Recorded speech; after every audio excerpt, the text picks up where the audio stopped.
it's working. So good morning, everybody. So my colleague from the University of Valencia, Begonia Clavel, and I, from the University of Bordeaux and the Association Transit Lingua, we're going to talk about making foreign language learn more authentic, communicative, and intercultural dimensions. So our talk will just start with more authentic foreign language learning, what it is exactly. We will speak about intercultural communication as a skill and interculturality and communication as contents. And we draw that from our observation from learners' interaction and tasks. So first, I'm going to introduce you French sociologist and French applied linguistic. So Pierre Bourdieu, maybe you've heard of him.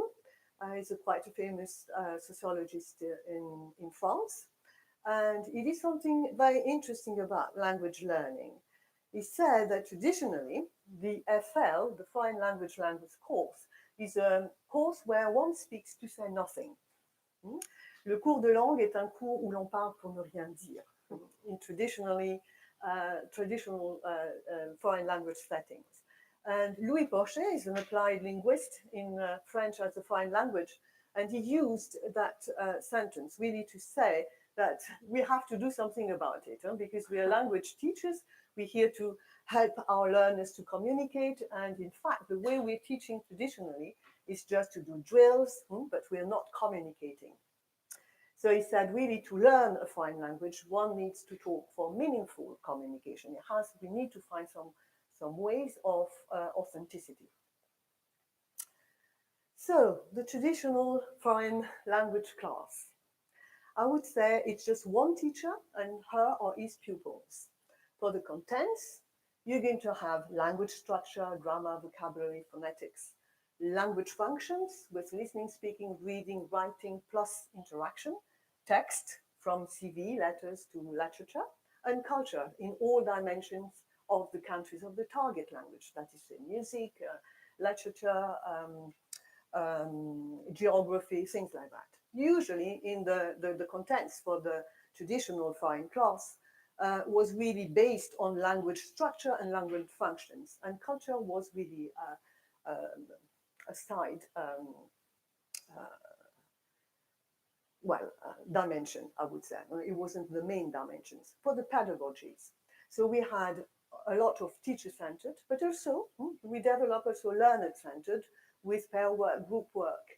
Basically, at the beginning, it was really about drills and translations, and then we moved towards role plays and simulations with the communicative approach and task-based projects, and also differentiation. But what is very important with the FL class is that you have just one teacher and his or her pupils in the class. And the model, as we said, of this traditional foreign language class was the model of the native speaker. That is to say, you are here to communicate with native speakers. That was really the model of traditional foreign language class. So, the particular foreign language class, you have two teachers and their pupils. Content is linked with language practices through designing and implementing tasks collaboratively with teachers from different countries and their learners. And the model is really the one of the intercultural speaker. So, two teachers and their pupils, yes, they're learning and we have learning and teaching environments to communicate with people in different locations and with different cultures and languages. That is to say the particular learning and teaching environment. For contents and language practices, well, it's using all this technology, but not only the fact we have BBB and Padlets and all that, but it's really to help our pupils and students who are familiar with this technology, but to use them more efficiently in order to learn and communicate better with the wider world and its linguistic and cultural diversity. So the model of the intercultural speaker, that is to say, we are heading towards intelligible communication with native and non-native speakers. So it's an inclusive model, whereas for the traditional language class, it was just speaking with a native speaker. So traditional foreign language class versus the particular class. First, traditional class, as we saw, it's artificial learning environment. It's one class where traditionally all learners have the same L1, the same mother tongue, and they have to use a target language. So for them, it's not easy. What the use of speaking a foreign language when we can communicate easily in our first language? With the particular foreign language class, you've got an authentic learning environment. That is to say, pupils need to use the target language to get information, to do tasks together, to understand instruction. So it's an authentic learning environment. In the traditional class, of course, you can have authentic communication. It's also possible between learners and teachers. But obviously, having the particular learning environment, which is authentic, you're going to engage authentic communication among learners of different languages and different cultures in order to get information, share opinion, compare, create, brainstorm. The traditional foreign class, as I said, that's the model of the native speaker, communicating only with that's the exclusive model. You learn to speak with native speakers. And with the particular FL class, really that's the model of intelligible communication with this notion of the intercultural speaker we're trying to develop. That is to say, communicating with native speakers. It's important to know how to communicate with native speakers, but also with non-native speakers, because in our global world, we are communicating more with non-native speakers than with native speakers, but both are important. So that's an inclusive model. In the traditional foreign class, you had also to complement the classroom, you had linguistic school trips. But in fact, with the particular foreign class, we have virtual linguistic trips online. The problem with the linguistic school trips is only a few people were involved for a very short period of time. Here, with the particular class, it's available to all pupils or students for a longer period of time. They are communicating with foreigners. In the traditional class, usually you had Dutch learners going to Britain, okay, so they were together. So they speak Dutch all together, and they didn't speak a lot with English speakers. So the language gain, usually in this linguistic school trip, was quite low. Whereas here, you have language practice, so it's a gain.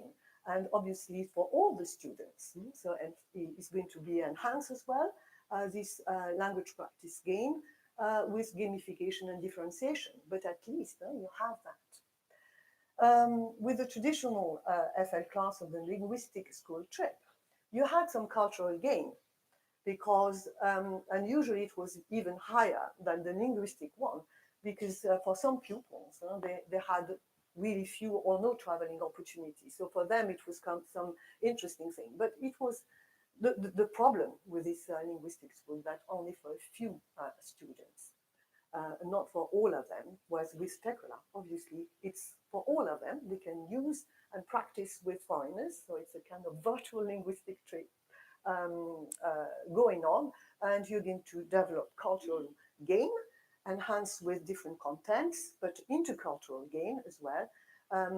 And here I would like to make a point, because we were talking about lingua franca or a tandem situation, but what is important is for our learners to have these multiple experiences, speaking with native speakers, but also speaking with non-native speakers.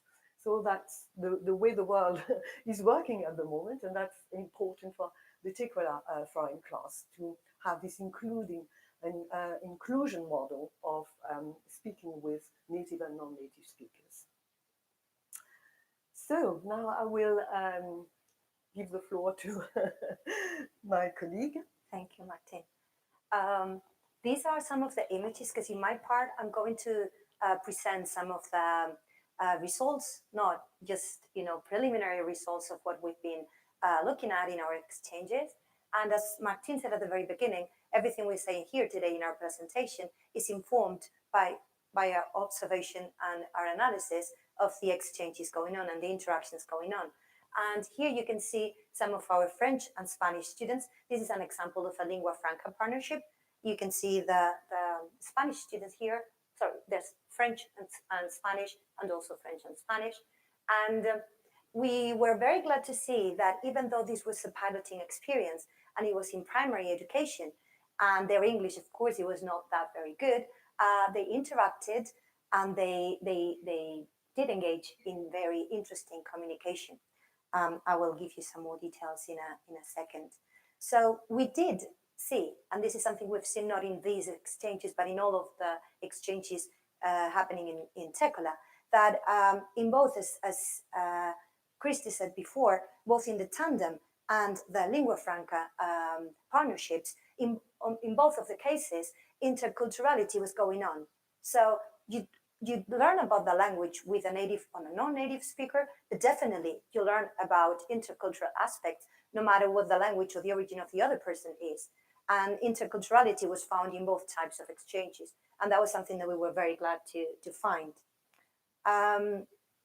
In our intercultural approach, in our project, all tasks, all the learning paths that we have designed, the gamified activities by learners, are diverse in terms of languages and cultures. We are aiming at a lot of different backgrounds, both linguistic and cultural, and that is taken into account in the design of our activities.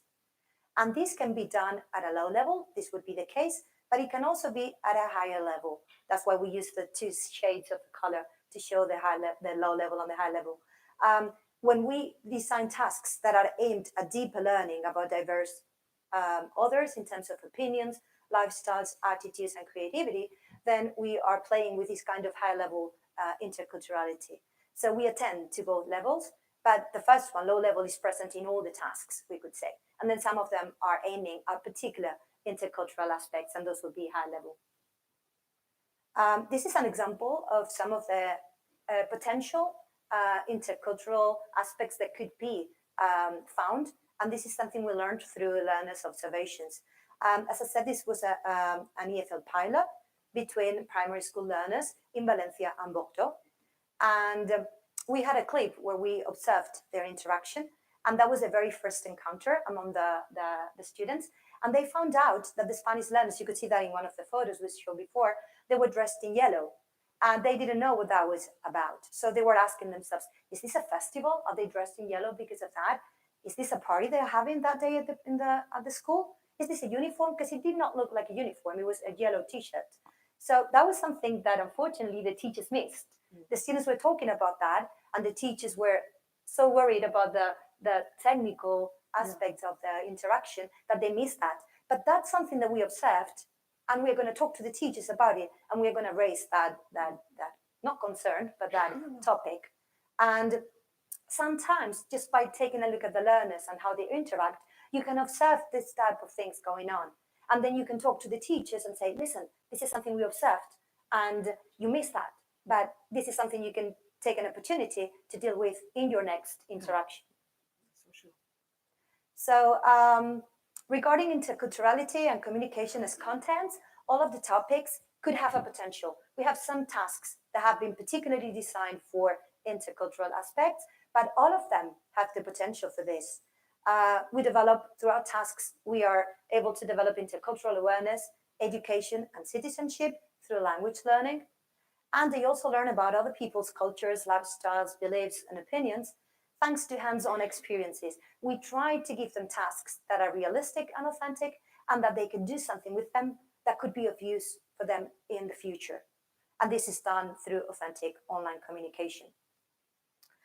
Here, this is a screenshot of some of the tasks that Christy showed before. This is our Tekola Open Educational Resources pool. And I wanted you to take a look at this one here, the one called Being Polite or Rude. That was one of the tasks that has been, just created with that aim in mind. And this is a task summary. So this could be easily adapted to lower levels or higher levels. This is the level it was intended when we created it, but it can be very easily adapted to other levels. And as you can see, they are supposed to describe, compare, and discuss their ideas about what it means to be polite. They have to find out if there are differences between the countries regarding politeness, and find out differences regarding what it is to be rude. Not only what it is to be polite, but what it is to be rude. If we just think about our own experiences when we travel to other countries, it is true that we take for granted that our politeness system is going to be the same all around the world, but actually it is very different. And together with a partner team from the other country, the students have to list situations where it is important to be polite, and which of those are shared or are different between those two countries. And as we tell them, it is important to take into account that being polite can involve language or different types of behavior. It's related to behavior, but it's also related to the type of language that you're going to use. And they have to create a poster or a PowerPoint presentation or a video showing those differences. And they have to be creative in order to find out how to show in a video or a presentation these differences they found among their partners. So taking a look at the task, where I was saying before, you have to describe and explain what it means to be polite, and that is something that will raise some awareness. They also have to compare the similarities and differences among the participating students, and they have to develop sensitivity and awareness of different attitudes towards politeness. And this goes beyond other stereotypes. There are always stereotypes when we think about how people behave in different countries, and they learn to accept or deny those stereotypes that they had in mind. So we found that that is very effective for learners. They have to exchange opinions about these stereotypes, and they have to develop some kind of agreement. And that is also good. We always find tasks that in the end, they have to come to an agreement related to what they have been working at. And that is something very interesting. And that's found in mainly all the tasks that we have created. So our conclusions regarding this topic is that online learning environments can be used, as we were saying. We could employ interculturality at the lower level. And in that case, we will be using technology to put pupils from different languages and cultures together. And this is essential for the intercultural approach. You can let them know about these things in your classes, and you can let them know about interculturality. But if they never engage in conversation with other people from other countries, they will never see that. They will never learn that, particularly the primary school students that we were talking about, because they don't have that chance very often, do they? So all the tasks have an intercultural component. You don't need to design a task that is just used to approach an intercultural component. Any task would provide this opportunity. It depends on how you work with it and how you make your students work with it. So all of the tasks, not only our tasks, but tasks in general, have an intercultural component, a potential intercultural component. And this could make them work with comparing their context and reflect on those contexts. So the intercultural approach can also involve the content of tasks, projects, or syllabus. This could be very easily integrated in the syllabus that the teachers have to follow. We are very aware of the fact that you have to follow your curriculum, your syllabus, and this is something you could include very easily because it's part of the curriculum in most of the schools in Europe, and it is a content that needs to be included. So at the higher level also, we can go into deeper intercultural learning through collaborative activities. Collaboration is very important, not only in our project, but in general, so that we can engage learners in meaning making. They can negotiate the meaning of tasks. That's also one of the aspects that we observe. There's negotiation of meaning at all points in the interactions among the students. Something we found could be difficult for primary education students, but it turned out it was not like that. They were quite experts in engaging in negotiation of meaning. And they also develop projects. They have to do those projects, reflect on the contents, different ways of doing things, different ways of communicating. And this, in turn, will result in empowering of themselves and other people. And we believe that that is a very important aspect. And that is all on our part. We'll be very happy to answer your questions, engage in some kind of discussion. We have several minutes for that. So we'll be glad to answer your questions. Thank you very much. Thank you.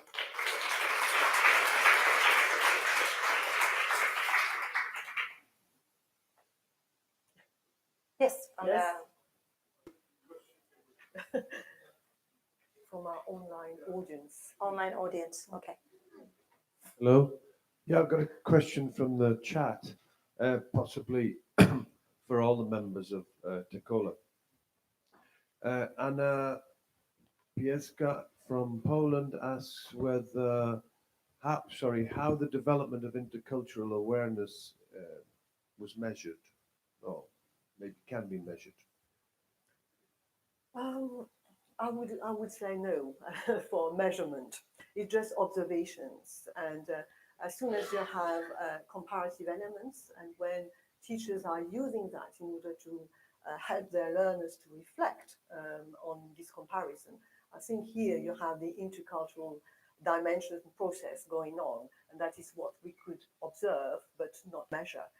I don't think it's possible to measure interculturality, but I know a lot of researchers are trying to do that, but I doubt it's possible because it's really a process and it's so complicated. I mean, it's dealing with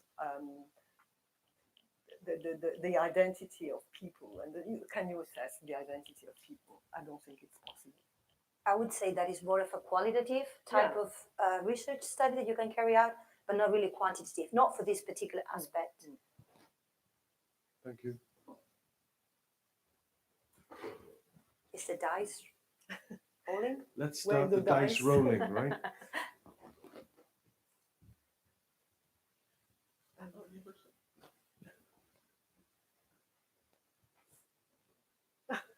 Wow, Ooh. very good. I had a question about what you said at one point about the question of the pupils, about the yellow T-shirt.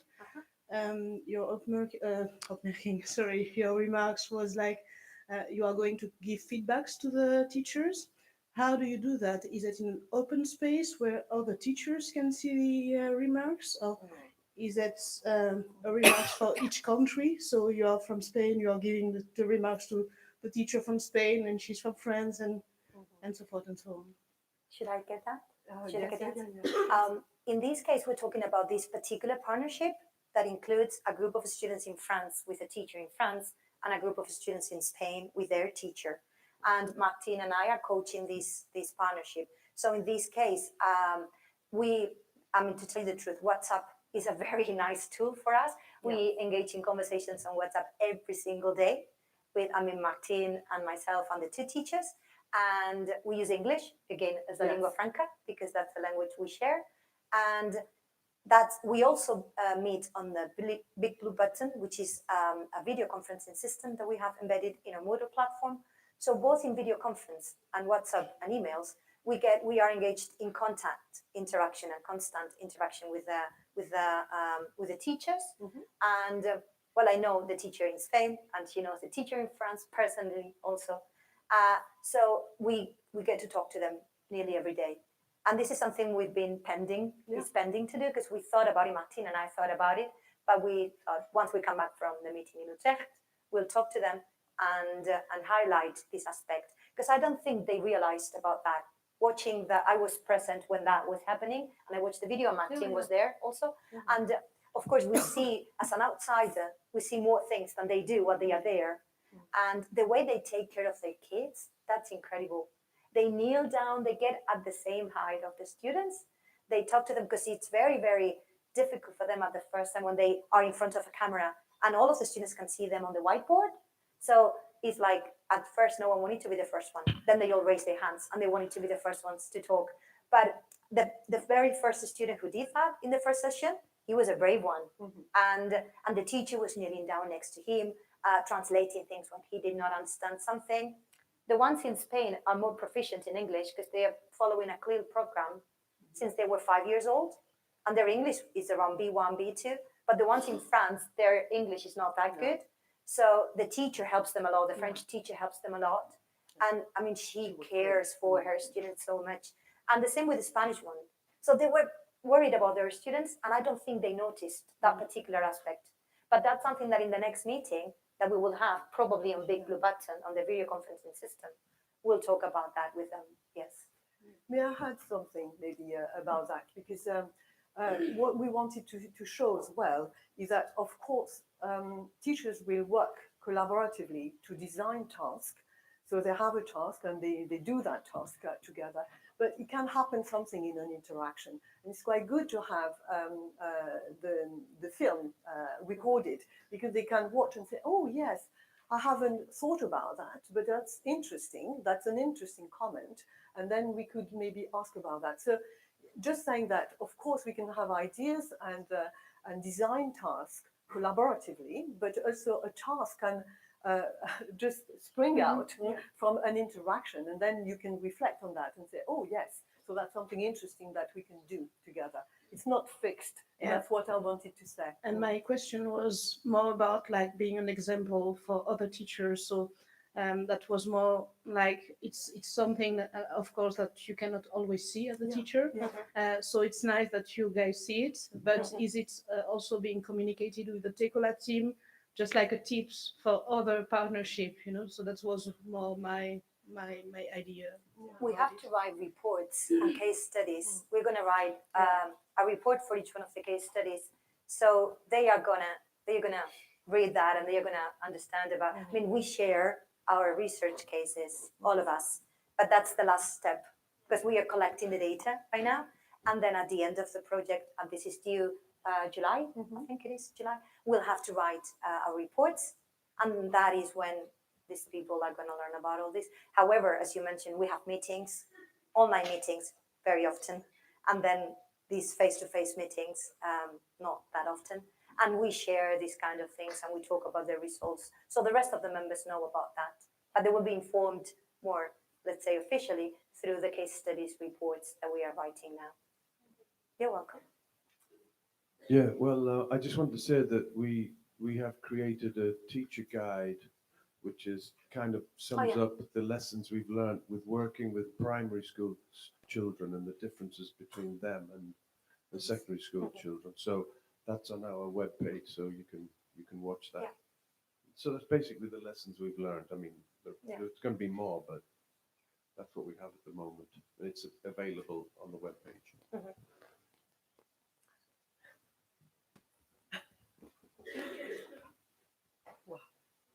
Hi, hello. Hello. I'm Jenny Duplessis. I have a question I'm not sure you can answer, but I was just thinking a little bit ahead. This is very European bound, of course. I quite appreciate that. I also know that when Dutch kids go on holidays to Germany, to France, within no time, they are chatting to their friends at the pool. They pick up languages very easily. I know in the European school setting, in the international school setting, this happens without people noticing. But I wonder if you branch this out to African languages and Middle Eastern languages and Eastern languages. Well, for instance, Mandarin is making a big um, uh, entrance into Europe at the moment. Would this work the same? And would it be more interesting to do it in the tandem way or in the lingua franca way? Has anyone thought about that? Or otherwise, I will. Well, my answer to that would be really, it's a European project. So here we were dealing with only English, French, Spanish, and German languages as target languages. And the Ticola model was really using tandem and lingua franca for all these languages. So I suppose you can expand this kind of model to any kind of languages and cultures. What is important for teachers is to say, well, using these ICT, these tools, this technology, in order to have our learners communicate with other learners in other countries and with other languages. And really it's up to the teachers to organize what they want. Yeah. I mean, really here, it's just a proposal for teachers. Right, We're not saying you have to do that. I mean, it seems to us that it's quite a good proposal that is really relevant to the kind of global age we are in. But it's a proposal and it can be adapted and used to in any part of the world. Yeah, that was just really my curiosity whether because an African language is so Of foreign course. to our ears and to Yeah. everything that we know that it could possibly work Of like course. that as well. Thank you. You can have Yoruba in lingua franca. Why not? Right. Yes. Thank you for your answer. Okay, we don't have time for more questions, so thank you for your attention and thank you for your talk.